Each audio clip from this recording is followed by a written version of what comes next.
You're looking at a tiny strip of water, barely visible on a world map. But believe it or not, it holds the entire global economy in its grip.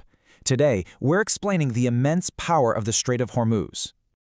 20 million. Just let that number sink in for a second. That's how many barrels of oil squeeze through this one waterway every single day.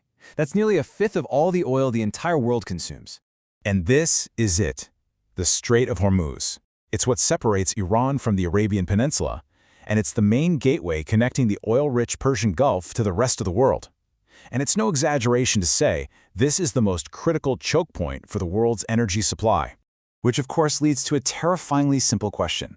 What would actually happen if this vital flow of energy just stopped? Well, the consequences would be immediate and they would be felt everywhere.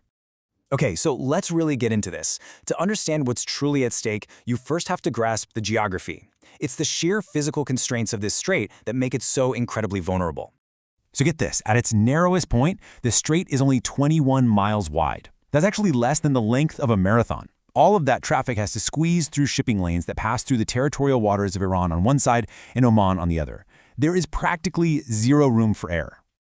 So who depends on this narrow passage? Well, a staggering 84% of all the crude oil and condensate passing through is headed for Asia. We're talking about the industrial engines of economies like China, India, and Japan.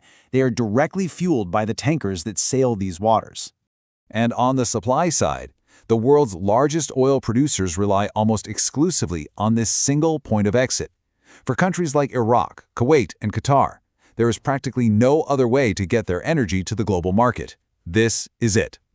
And it's not just oil. The strait is also the exit route for nearly a fifth of the world's liquefied natural gas, or LNG, and most of that comes from Qatar. This creates a critical double dependency. It's not just oil, it's gas too.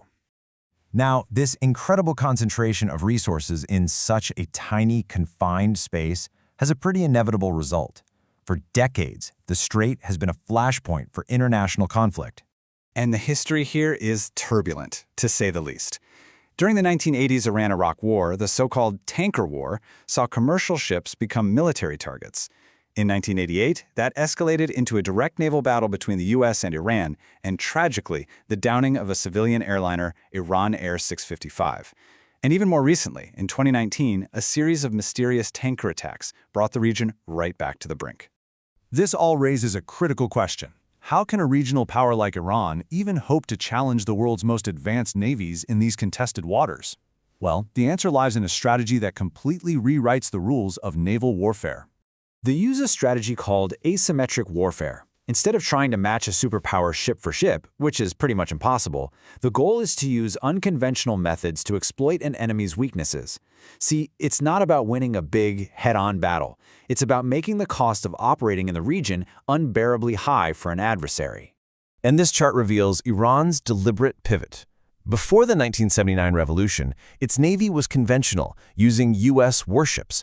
But since then, it has systematically evolved into this nimble, hybrid force designed for asymmetric conflict, led by its Islamic Revolutionary Guard Corps Navy, or the IRGCN.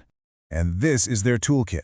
We're not talking large destroyers, but swarms of small, fast attack boats that can overwhelm a larger vessel, sea mines to make shipping lanes impassable, a sophisticated arsenal of drones for surveillance and attack, and land-based anti-ship missiles that can target ships from the coast.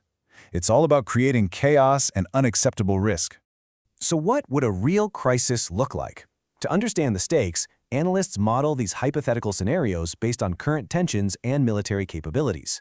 Let's just walk through what one of those simulations looks like. And just to be perfectly clear, the following sequence is a simulation. It's not a prediction. It's a carefully constructed scenario designed to explore the potential consequences of a full-blown crisis in the strait. So, in this scenario, a regional conflict escalates on day one. In response, Iran declares the strait is closed to all traffic. Within just 3 days, the flow of oil stops. More than 150 tankers are just sitting there, anchored outside the strait, unwilling to risk passage. And by the end of the first week, with 20 million barrels per day suddenly off the market, oil prices surge past the $100 mark. And that initial jump is just the beginning. In this simulated crisis, prices don't just hit $100, they continue to climb. peaking here at over $120 a barrel. The shock to the global economy is immediate and severe. But the impact of a closure would be felt far beyond the gas pub. The ripple effects would threaten to destabilize the entire global economic system. Right away, major shipping companies would suspend all operations. The cost of insuring any vessel that dared to enter the region would skyrocket by up to 600%. Global supply chains, already fragile, would face catastrophic disruption. And with LNG from Qatar cut off, natural gas prices in Europe could surge by nearly 45%.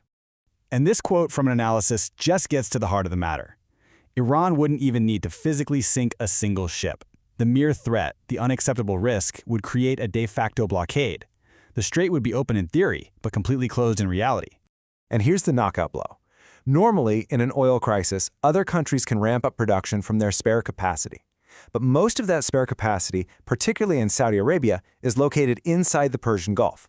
So not only would the current supply be cut off, but the world's emergency backup supply would be trapped behind the choke point as well.